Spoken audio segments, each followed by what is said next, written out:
Top of the agenda. It was just simply extraordinary what happened in the closing stages at Adelaide Oval last night. Port Adelaide's last gasp victory seemed to defy convention, and it defied belief.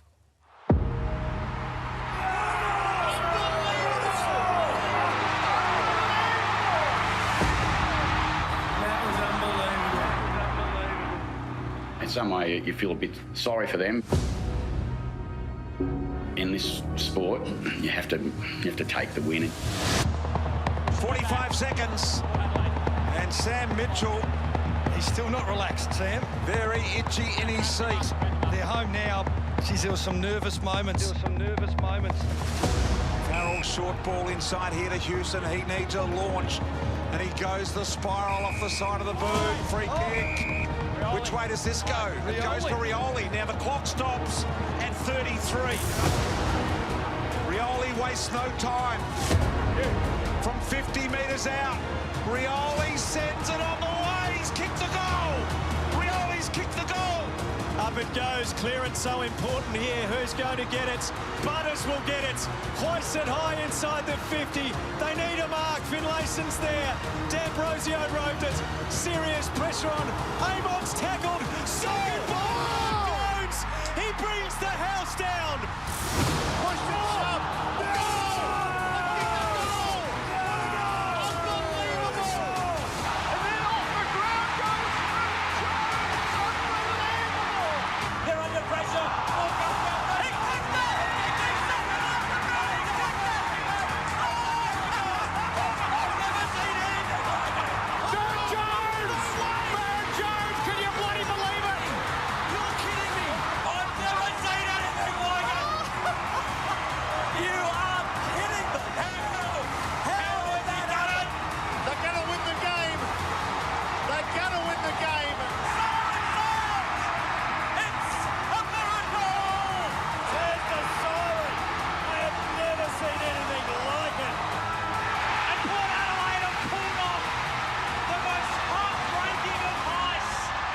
The most unlikely win you've ever seen.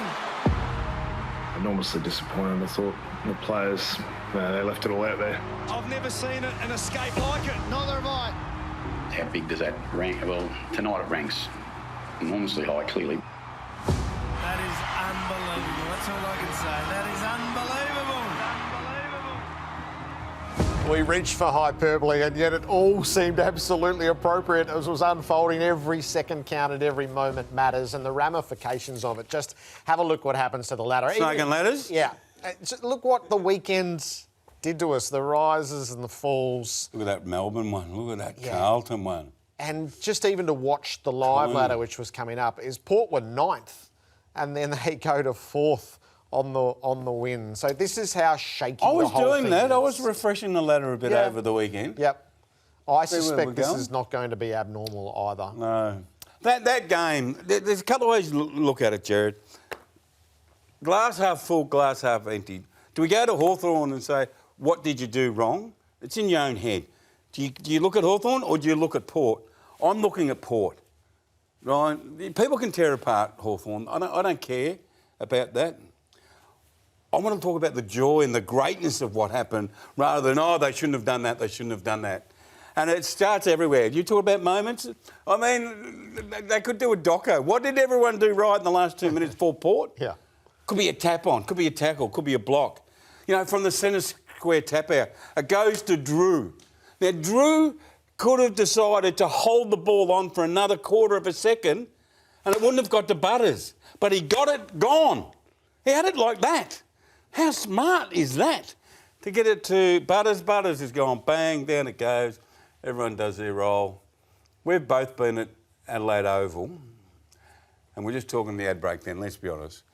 We were a little envious that we weren't there to hear the noise. Yeah, I imagine the whole joint was shaking. The grandstands, it would have been shaking. They probably shouldn't have won, but they did. So that's the beauty of sport.